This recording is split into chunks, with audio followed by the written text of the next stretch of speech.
Entrepreneurship did feel like jumping from a, how do I say, perfectly safe cruise ship into a speedboat.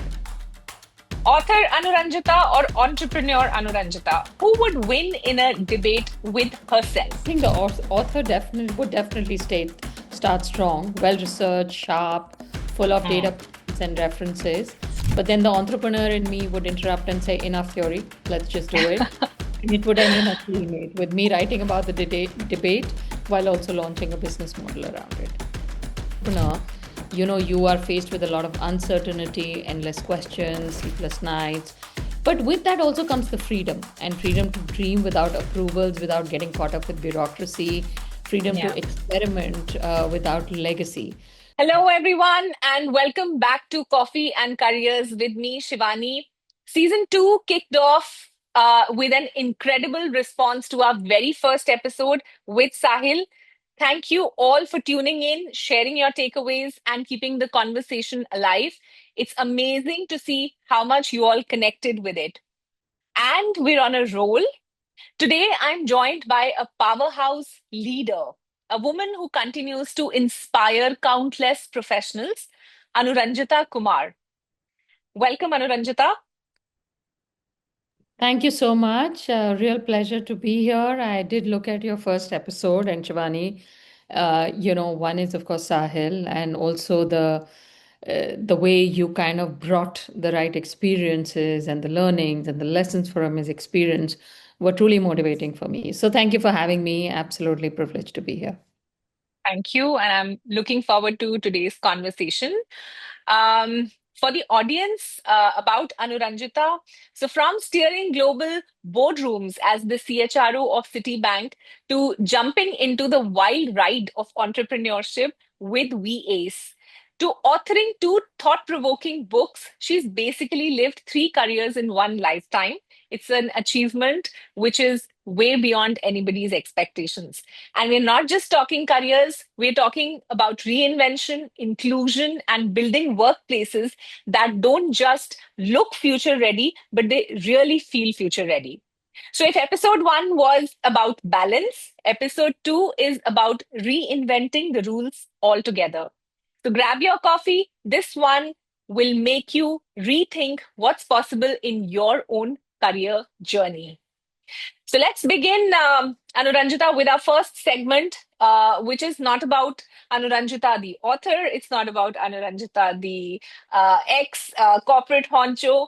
And it's not about Anuranjita, the entrepreneur. It's about Anuranjita as a person. Okay. Sure.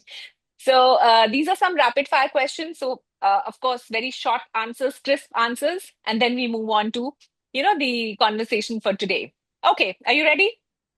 I'm ready, but can I be less crisp because I like to talk? And given what you've just you given me the task over coffee, and I hope people are relaxed because I'm actually having a glass of water to keep my throat going. But okay? I'm as concise as I can be. Okay, great. So we'll have a slightly more detailed conversation in the segment two, which is the core conversation. But happy to hear from you on the rapid fire questions, also maybe a little longer, but do try and keep it as crisp as you can. Okay, Of course. ready? All right. So, first question to you is morning yoga, calm, or late night brainstorming? What powers your best ideas? Late night brainstorming, 100%, because I think I probably sleep at 12 noon. So late night brainstorming is Okay. what me calm. Okay, great. Okay, second question. Author Anuranjita or entrepreneur Anuranjita? Who would win in a debate with herself? Oh my God, that's a tough one. But I think the author definitely would definitely start strong, well researched, sharp, full of data Hmm. points and references. But then the entrepreneur in me would interrupt and say, "Enough theory, let's just do it." And it would end in a stalemate with me writing about the debate while also launching a business model around it. Superb. That's a very balanced answer. And that is something one would expect from somebody who's been in the corporate to becoming an entrepreneur. And of course, the author, comes in between. Very balanced one. Okay. If you could invite three people to your ideal leadership dinner, who would Hmm. they be and why? Oh, that's a lovely one. If I could, the three people would be a person I really admire and get motivated by her insights and books is Maya Angelou, because Oh, every table needs wisdom, poetry, and a yes. reminder that leadership is about lifting others with grace. Second Yeah, one would be wonderful. the entrepreneur, Steve Jobs, to bring in the vision, creativity, and an unrelenting obsession with Okay. simplicity we've tried to embrace in ways. And the last one will be our own Mahatma Gandhi to remind us that true influence comes from humility and moral courage. Awesome. Very nice. What a choice from Maya Angelou to Steve Jobs to Mahatma Gandhi. Awesome. Awesome. Great. Okay, last question in this segment. So if you could describe We Aces spirit in one emoji or, by the title of any Bollywood movie, what would it be? It could be an emoji or a Bollywood movie, whatever you want to. So emoji, the rocket, because VS isn't just about going upwards, it's also about breaking gravity. Every launch Awesome. that we have done takes a lot of courage, little fear, a lot of fire, and that's how we think about careers too. So it's not about a straight climb, but a powerful takeoff again and again and again. Superb. Wow, you're on a roll completely. I don't want to stop this. This is fun. This is more fun than what we're going to talk. Oh, be careful what But you wish for. Okay, that's why I said, tell me to stop when I need to stop, Shivani.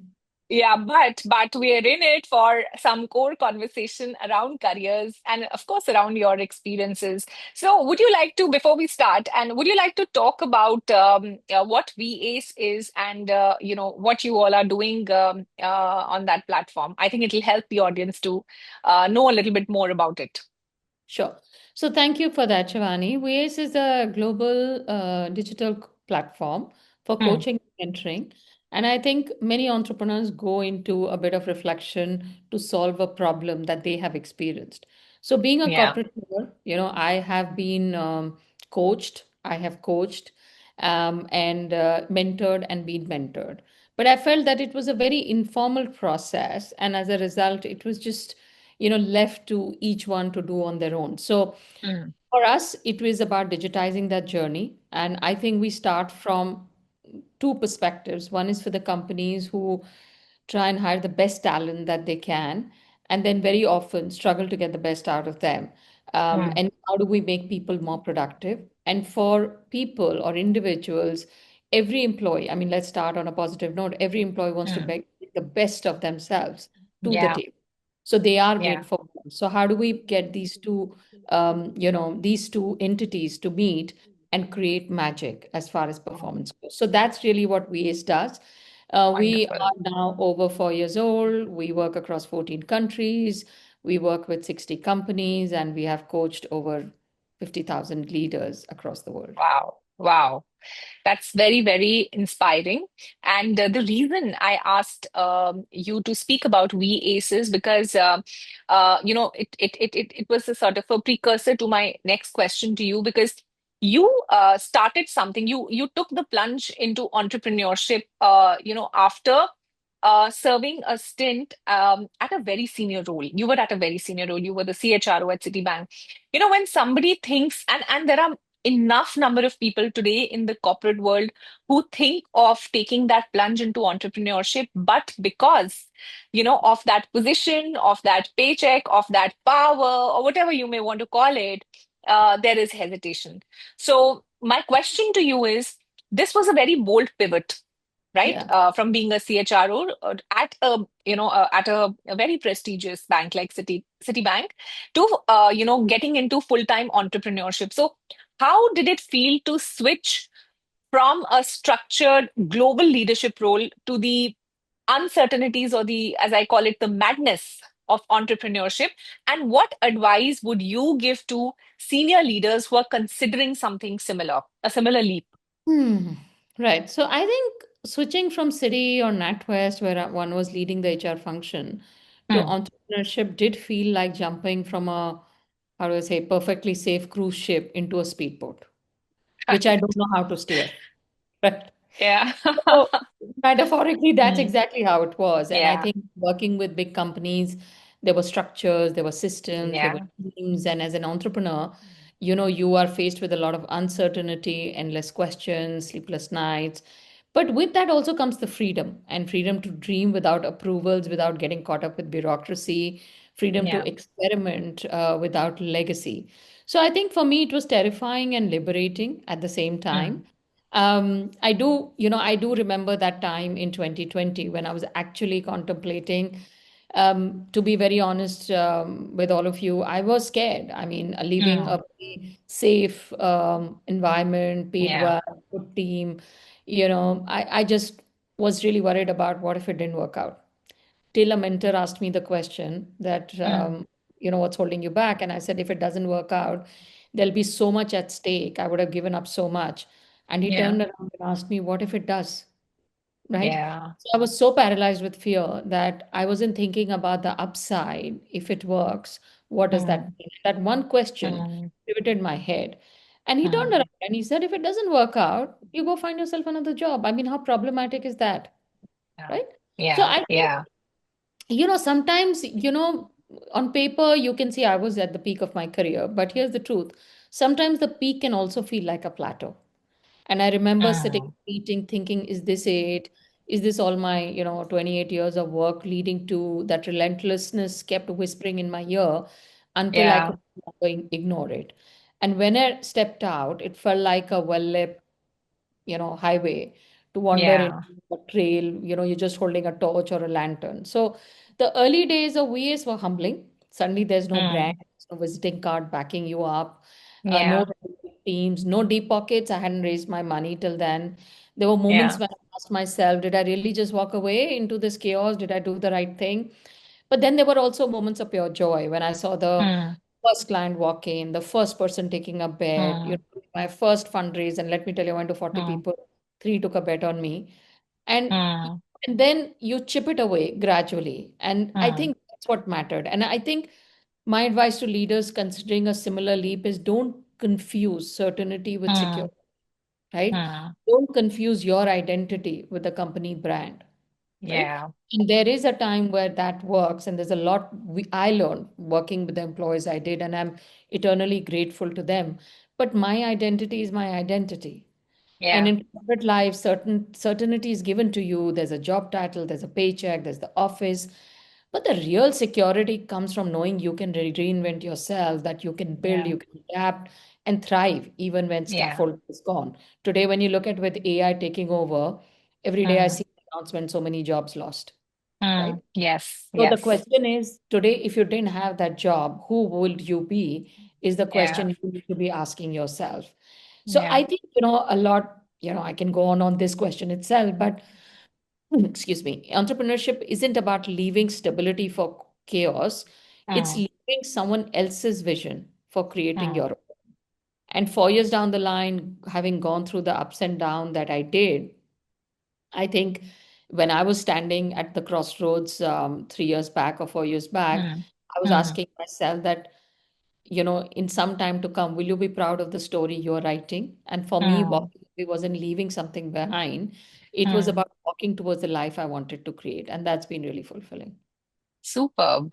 That is so inspiring. And what I love about what you said is, and that's something that a lot of people who are budding entrepreneurs go through. That talk in the mind, that clock ticking in the mind, that what if it does not work? And you were fortunate enough to have a mentor, and you more than that, I think you chose to listen to that mentor who said that what if it does.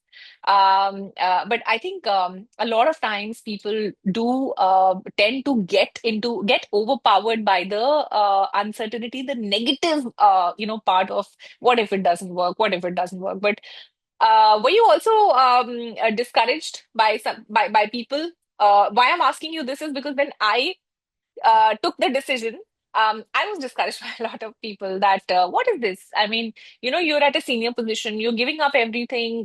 It's been so I left the corporate world after 12 years of working. So I know you left it after much longer, but um, the question was, why would you want to do something like that when you have everything going for you? Did you experience anything like that? Yeah, plenty, plenty. Plenty. Starting Yeah. with my own parents sometimes, and my mom would, and Yes. I think it came from a duty of care, Yeah. not that they were discouraging me, Yeah. but it Yeah. was like, you have worked so hard for all of this, Yeah. and it felt Yeah. like you're giving this away and walking into oblivion where Yeah. they were worried that what would happen to me, right? Yes. Yeah. I did have well wishers, and I Hmm. do grateful to them because they were, as I said, it was duty of care. And I Hmm. think the fear of, you know, The if it unknown. doesn't work out for her, Yeah. you Yeah. know, would she have lost too much? I think the Hmm. point about if you work for a long time, and for a lot of Hmm. entrepreneurs out there, Hmm. trust your gut and trust your Hmm. experience. I mean, for me, it was 27 years of working. And when Hmm. so look, if in 2 years this doesn't work, you can go figure yourself out another job Exactly. in the market, Yeah. right? Yeah. Today, today's environment is very different than when we were Hmm. kids, where not Hmm. having a job was a stigma, Yeah. not being employed was a stigma. Today, it isn't. I mean, you have so many role models just in India where people, young kids have made unicorns, and the whole Yeah. ecosystem has changed. So I think you have, as they say in Gen Z, Hmm. you only live once. So if you are a Yeah. YOLO, then give yourself that freedom to experiment once. Yeah. Nothing can go wrong. The only advice I would say is when you Hmm. step out of the uncertain world, make Hmm. sure you kind of have a sense of timing of how long you Hmm. want to experiment, and Hmm. some financial security, Yeah. because that's important. You have Yeah. something to go back onto. So just to check your tank, how full it is and how far you can go in this car, Yeah. and because those things are important. uh, Absolutely. Yeah. and that's what I would recommend to people. But of course, but I think it was just a bet. It was also for me the moment I started thinking about, if I give myself 2.5 years, Hmm. if it doesn't work, I can go figure myself out. Maybe I get paid a Yeah. little less, maybe the job will be smaller, but I'll figure Yeah. myself out. Yeah. It's a Yeah. big consolation to myself. And that's what kept Yeah. me going for the next Absolutely. 2 years, even when things were sometimes not working out as I had Hmm. envisaged to be. Yeah. I think that is something that it's a lot of self-talk, I feel. How much ever people may try to discourage you or encourage you. It's both sides of the story. Some people would really go for it. Yes, go for it. They'll be batting for you on that thought. And some people would be like, "What are you doing? Why are you giving away all of this?" So I think it's a lot about what you are talking to yourself, and how far you can stay away from both the ends, because you don't want to be overly positive as well, because you don't know how it will pan out, and you also don't want to not give it a try because somebody else is asking you not to do it. So I think as an entrepreneur, a lot of self talk, a lot of self motivation, a lot of self reflection is what keeps you really going, because you need to, like you said, you need to trust your gut. And Absolutely. and I also think that the point that you made around uh, having a cushion. So I always say that it's good to follow your passion, but passion does not pay bills.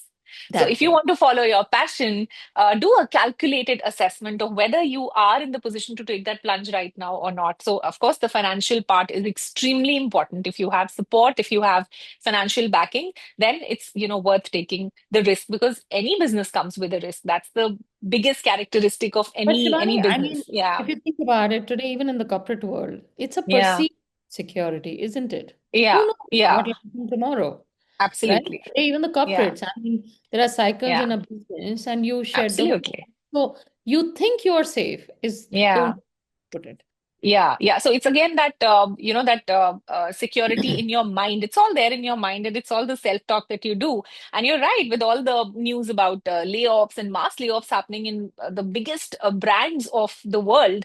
Yes, it's not safe. It's not secure even in corporates right now. But I think. That paycheck at the end of the month is something that a lot of people tend to, associate with security, and fairly so, because it is a fixed income.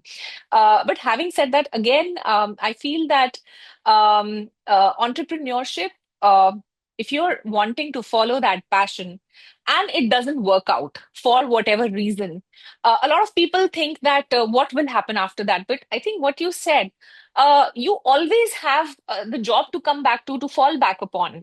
So, Yes. and that is something that I also, when I started, that was also a comfort at the back of my mind, that I have experience. I've worked in corporates. If this doesn't work out, I'll always have the opportunity to go back. Absolutely. And there's nothing like a stigma now that if you don't have if you and honestly, I interview people, and if somebody tells me that they took a career break to build a business on their own and for whatever reason it didn't work, honestly, I hold those people in a lot of respect, because it takes guts. It tells me about your entrepreneurial spirit. You wanted to take that chance, and you wanted to build something on your own. So for me, that's a big green flag. And I'm sure that is the case for a lot of recruiters, and a lot of companies today are very open to taking people back, from an entrepreneurial stint. So absolutely agree on that part. Anu, with your global, background, global banking background, and now your entrepreneurial journey, what's that one lesson about navigating these transitions? Transitions can happen within the organization. It could be a career pivot like yours. What do you think is, that lesson that people can learn about transition, which applies to not only senior professionals, but actually anybody who's standing at a career crossroad? So I think one of the biggest lessons that I have learned about navigating transition is that careers are not ladders, they are like jungle Mm. gyms, right?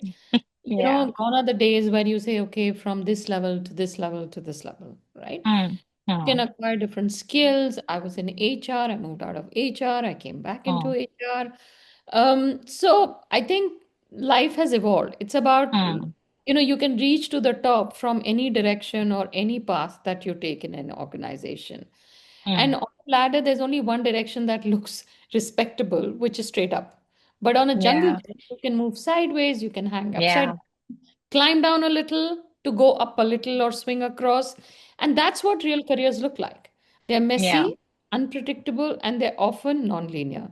Yeah. And in all of that is where the growth happens. So for me, I moved on horizontal roles as well in my previous employers, and I Mm. moved up and I've kind of moved, horizontally again.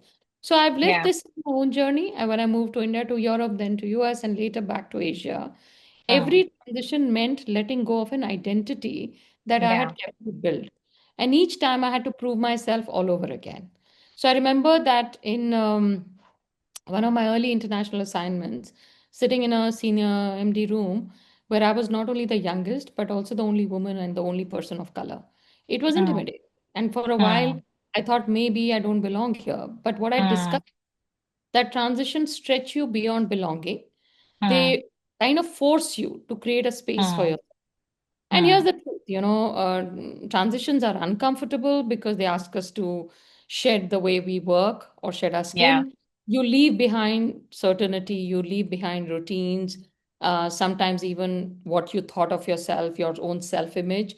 But in return, you get perspective, you get to be Yeah. more resilient, and a toolkit you couldn't have built any other way. Today, I'm an entrepreneur. But the fact that I was able to move around and transition across multiple geographies Mm. has really added to what I do in VAs today, right? Mm. And hence, when I left the corporate to start VAs, it wasn't just a professional transition. It was a deeply personal one for me. I had to Mm. go from a mindset of I represent a global institution to the fact that I represent only myself and this Yeah. little fragile dream.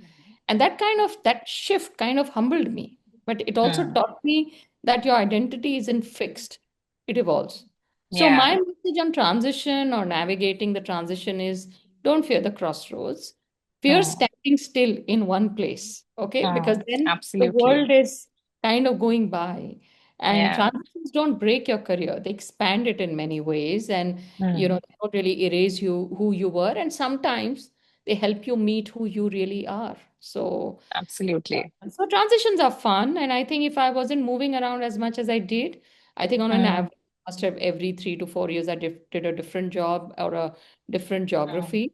I wouldn't Mm. be who I am today. Awesome. And that pretty much sums up how important it is to experience transitions and not be fearful of it. And you made a very interesting comment about careers not being, careers shouldn't be looked upon as ladders. Careers can be vertical and careers can be horizontal. In fact, a very interesting, thought that I had when you were speaking that was that in my experience, I have seen that people who've had the maximum horizontal movements are also the people who've had maximum vertical movements. Mhm. I don't know Possible. if you agree with that, because when you move horizontally, your horizon expands, and you move horizontally because somewhere the organization has seen that potential in you, that you can take up more. And I think once you expand horizontally, or once your career expands horizontally, I think the vertical growth is much faster, because then you become one of the key talent, or one of the key resources for an organization, just because you handled an entire gamut of things. So as you were speaking, I was just thinking, and I can think of many examples of people that I've worked with who've whose careers grew horizontally first, but after that the vertical growth was really, really fast. And so to your point, I think careers are not ladders at all now. And if you want to look at it as a ladder, you first of all Also, have to sorry. have a very clear Yeah. base for the Sorry ladder. to interrupt, A but good there base. is a song called Sunscreen, which my husband introduced me to, and I really like the lyrics of this song. So, for the audience Mhm. who are listening, it's by Baz Luhrmann, who's an Australian director, producer. Okay. And there's a line in that song that in the end, the race is with yourself, Yeah. right? Yeah. It Absolutely. doesn't Yeah. matter. I mean, we Yeah. become such victims and of our, corporate identity, ki Yeah. VP, the MD, director. But in the end, when you look back, the race is with yourself. It's not with a peer. Yes. I mean, that's very momentarily. So Yeah. whether you move horizontally, you move vertically, the Mm. question is, are you growing? Are you Yeah. racing ahead of what you're doing in life? And it's a lesson I learned late. So I would Mm. urge people who are in their career now, focus on how you are growing every day. Easier said than Yeah. done. But as an entrepreneur, I can tell you that there are no titles, there are no career Mm. movements, right? I am Mm. the MD of the company. So where am I going after this? Apart from Mm. growing the company, if the company has to grow, I have to grow. So as an Yeah. HR practitioner who moved on to launching her own tech platform, had to learn tech, had to learn finance, had to learn fundraise, had to learn what cap tables look like, right? Yeah. And I learned it when I was in my late 40s. Mm. And today I Mm. look back, I mean, I think the person who worked in a city or a NatWest was a different person than a Yeah. person leading GUIAs. And I think I've Absolutely. grown as a professional. So I think Yeah. the internal benchmarking is very important when you're Yes. navigating career. Question is, who is your benchmark? Yourself Absolutely. or the outside world? And there's nothing right or wrong about it. I think Yeah. as you're going in early careers, you're probably benchmarking externally, and that's fine too. But from mid to senior, I think people start to shift their benchmarks. Yes, and just flipping that entire thing, I've also seen people, because the comparison is not with self, the comparison is with the peers. So what becomes more important sometimes for people is that I should continue to grow in my career, or I should continue to sort of be ahead of my peers. Whether or not my role is expanding or not, it does not matter. Now, when somebody comes into that kind of a mindset, I think it's they're digging a grave for themselves, because because vertical growth, again, I would say, cannot be possible if you don't have the role to support it, or you don't have the horizontal, like I said, the growth to support it. And to your point, if people think that they're learning, they're evolving, whether or not they see career growth or not, I think such people are much more contented with themselves, whether they're in a corporate job or an entrepreneur, or an entrepreneurial role. I think they're much more contented with themselves, because the benchmark is internal and not external. So I totally agree with that point, and it's a beautiful takeaway for the audience here, that the comparison should be with myself. What am I learning every year? What are the skills that are getting added to my kitty? How am I evolving as a person? And when you see that happening year on year, that's the real growth. And I think somewhere it again translates at a later date, definitely to a career growth, whether in whatever stream you are in. So it all adds up eventually. That's true. Agree. Great. Great. Um, you're an author also, Anuranjita. Talking about that journey. First of all, how did it happen? And you've spoken a lot in your books. You've spoken a lot about inclusion. Hmm. So, and inclusion, honestly, is a buzzword today. So from your experience, how can inclusion be made tangible and, not just a buzzword? And how can leaders ensure that inclusion translates into measurable business outcomes? So it's two questions for you wrapped into one. One is, how did you start with your author journey? And Right. second, about this inclusion part. So I think let me start with inclusion. Okay. Hmm, And I think let me share a story. I think I hmm, was once in a boardroom where a CEO proudly announced that the company had signed a pledge to support women leaders, right? hmm, And which meant that we are obviously having Women's Day. There were glossy posters, powerful speeches, even a photo hmm, shoot, hashtag. And 6 months later, the number hmm, hadn't moved, right? They put the hmm, money behind it. Attrition was still high amongst women. Promotions hadn't shifted. Engagement scores looked the same. Question was why? hmm, Because I think the intent hadn't penetrated and had not been celebrated, and action, sorry, the intent had been celebrated, but the actionables weren't measured. hmm, So I think, personally for me and also at VAS, we encourage leaders to link, excuse me, inclusion directly to outcomes. For example, hmm, when companies participate in leadership programs, we just don't ask how many people attended, how many women you hired, how many women of those attended. We ask how many of them advanced after a few months. hmm, How did hmm, it affect team performance, hmm, innovation, customer satisfaction?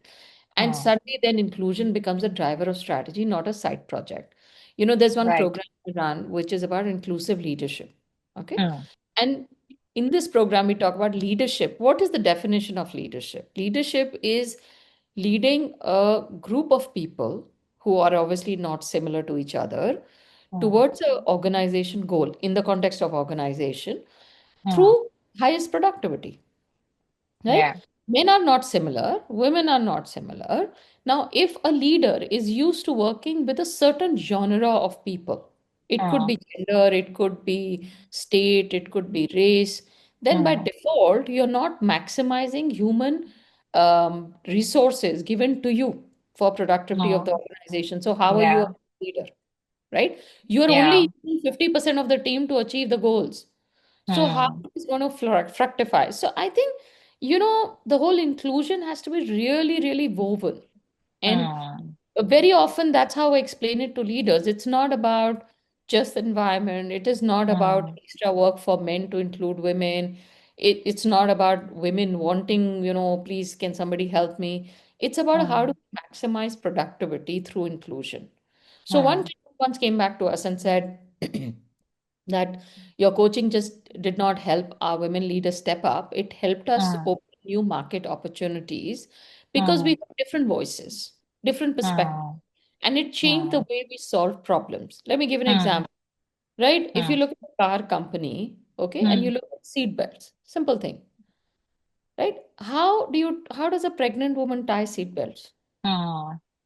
right? When she's 8, 9 months Yeah. pregnant, she ties Yeah. it back because that's what I did. It's very Hmm. uncomfortable.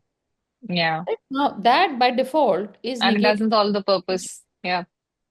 You're negating the safety feature, right? Yeah. Yeah. You know that most of the cars Hmm. experimented or are Hmm. tested on a bot or a body which is 70 kgs and 5'10", which is by default a Hmm. male body. More women die in accidents, right? Hmm. Do you Hmm. know that in the pharma industry, most medicines by default are tested on men, especially for Yes. heart diseases, than women? More Hmm. women die of heart diseases than men, right? So there are lots Hmm. of this data which is out there. Hmm. And Hmm. unless you have women doing research or you have more women included in mechanical testing, product features are not going to change. So Yeah. this is not very simply about saying, oh, let's do inclusion, let's make women feel better working in the workforce, but there is a business case in a real way. So I can go on Hmm. with these examples, and there's a very good book which I really like is Invisible Women, which you should read. There are a lot of examples. I mean, even if you look at iPhone Hmm. 17, 16, which has arrived, right? So I 70. have an Yeah. iPhone. Yeah, so this is the iPhone, right? Hmm. Which I'm holding. Now, how do I type? I can't type Hmm. with one finger. I have to Hmm. use both my hands. This Hmm. phone is made for a Hmm. male hand. not for a woman hand. mm, Because we women will have smaller hands. So if I have to, mm, like my husband can use a phone and type with mm, a thumb or a finger. I mm, can't. mm, It's too big for mm, me to hold it, right? So mm, I'm talking about product features. I'm talking mm, about areas which segment population. And again, we're talking inclusion of only from a gender lens right now. I mean, we can mm, go to the race lens, which will look at it differently. So I think not making this a big debate, but inclusion is just about, from a business perspective, what are the diversity of opportunities that I can tap into? That's how I would look at it. mm. That Awesome. then says, okay, what kind of hiring I need to do? And then Yeah. it goes into what kind of environment I need to have. I think Yeah. very often today in the industry, we kind of tick the box about, okay, we need to have so many percentage, and that I Yeah. think to another extreme, which has a different reaction from taking the example of gender from men. You know, when we Yeah. walk away, too many policies, too much pampering, that sometimes has a negative fallout, right? So I Mm. think inclusion is with a big I. It starts with me. It starts with Yeah. who am I and how I need to, work at it. So here is the kicker. People watch what leaders measure. Mm. When a CEO tracks revenue, the whole organization rallies around revenue. Mm. Leader tracks True. inclusion with the purpose of maximizing business profitability, then not attendance at a workshop, but actual retention, progression, and innovation is measured, and that's how the culture shifts. So, one tangible Absolutely. action is make inclusion part of the scorecard, measure it, Mm. reward, and talk Mm. about it in the same breath to drive your business result. Yeah. Not a charity, it's a strategy. And when it gets measured, in my view, it just gets multiplied. Awesome. I think that's a very, very balanced approach again, which is not only advocating inclusion but also reflecting the business advantages that can come out of if you really follow inclusion to the T. And I think inclusion in itself is a full circle. I've worked with clients who take a lot of pride in saying that this is our diversity percentage, or this is the inclusion percentage that we have. But if you dig deep into those numbers, most of the positions are replacements. Okay, which Mhm. means that there is an attrition there, right? And that does not get highlighted.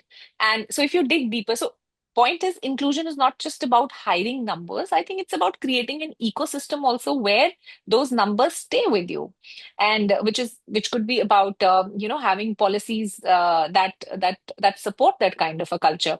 Now if you're as an organization, if you're averse to a work from home culture, let's say, and there are organizations like that, there are leaders like that, how can you have a diversity? How can you have women leaders at senior positions, new moms coming in? They will have to take a break because you're not supporting them enough.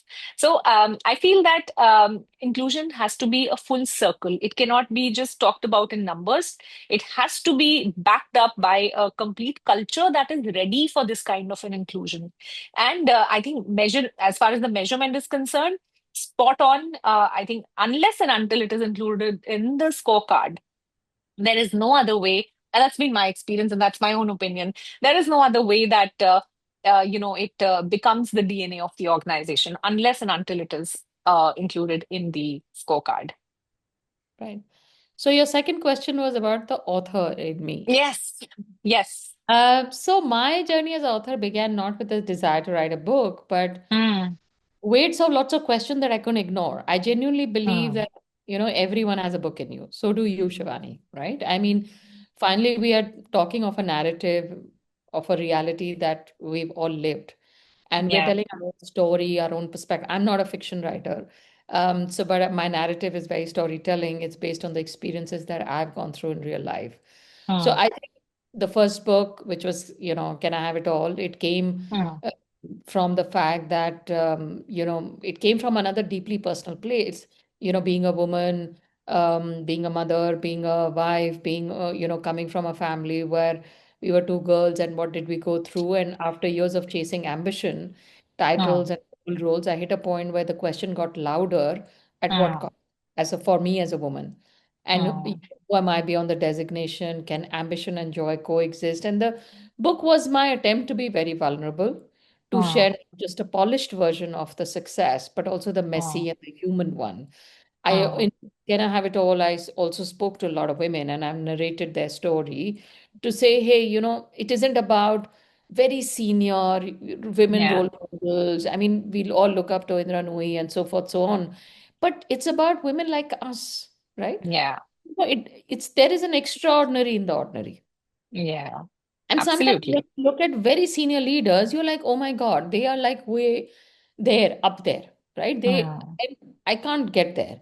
So I wanted Mm. this book to be something which a normal reader can do and think, yeah, this is me. I Mm. resonate with it. I resonate Mm. with what's happening with this lady. And I think if she handled it like this and I handle Mm. it like this, maybe I will find a way to do it. So I think Mm. it came from the place of me going through my journey as a woman in a, Mm. financial services world. The Mm. second one, I think for years I had sat in global boardrooms. I'd carried two Mm. truths inside me. One was the Mm. pride of being there, even though I was a woman from a small town in India, representing voices which weren't heard. The other was the quiet ache of being the only woman, right? The only Indian and the only That's person the of real color. one. Mm. Okay. Mm. So when I Mm. wrote Color Matters, it was less about Mm. the book, it was more about holding up a mirror, right? Yeah. I wanted to ask, how do identity, bias, Mm. belonging shape our careers? And it was again a book about what is a minority perspective. And this could be true in Mm. India. I mean, in India, there are different sets of biases, North India, South India. We are a Yeah. secular country. I'm not going to Yeah. mix religion into color. They're Yeah. two very different things. But Yeah. let's be real that, we yet have a white Gora hangover in India versus brown, or somebody who's of a darker skin. I'm certainly more brown than my husband, right? So how does that play out in the society, Mm. not workplace? If you go Mm. abroad, and you speak differently, you look different, and being a minority, you feel it. You are Yeah. different and you have to assert yourself more. How do you push forward with that? So that's what color Mm. matters. And most of my book are a question mark because they are about sharing a perspective. They're not a prescriptive book. And I Mm. tend to bring in views and perspectives of different people so that we learn from each other. So for me, writing was both cathartic and Mm. responsibility, right? Awesome. Cathartic because it allowed me to process the doubts and Express. the times of my own journey. Yeah. Uh, Responsibility because I knew even if I made a difference to one woman, one professional who read my words and felt seen, then it was worth it. And Mm. then, the reflection I carry today is that I get a lot of incomings on LinkedIn, especially on Can Mm. I Have It All, Mm. how it resonated. I carry today is Mm. that stories change us more than stats ever can, right? As a leader, Yeah. I had policies, I had numbers, Mm. uh, but as an author, I had words that in many ways Yeah. could touch the hearts, shift perspectives, and plant different seeds of change. So when I look Mm. back, I don't just see myself as a professional who wrote books. I see a Mm. woman who needed to pause, to Mm. ask uncomfortable questions loudly, and to Mm. remind others and herself that ambition, identity, and inclusion Mm. are not abstract concepts. They're Mm. lived, they're breathed, and they're deeply personal. And maybe that's why I'll always keep writing because the journey is still unfolding and the questions are still worth asking. I'm doing my Mm. third book actually right now after 5 years, Okay. and it's yet work in progress. So when it comes out, we'll surely Great. talk about that. But I didn't write books to add it to myself. I wrote them to Mm. take weight of silence off my chest, and I Mm. hope that it takes off. It takes the weight off somebody else too.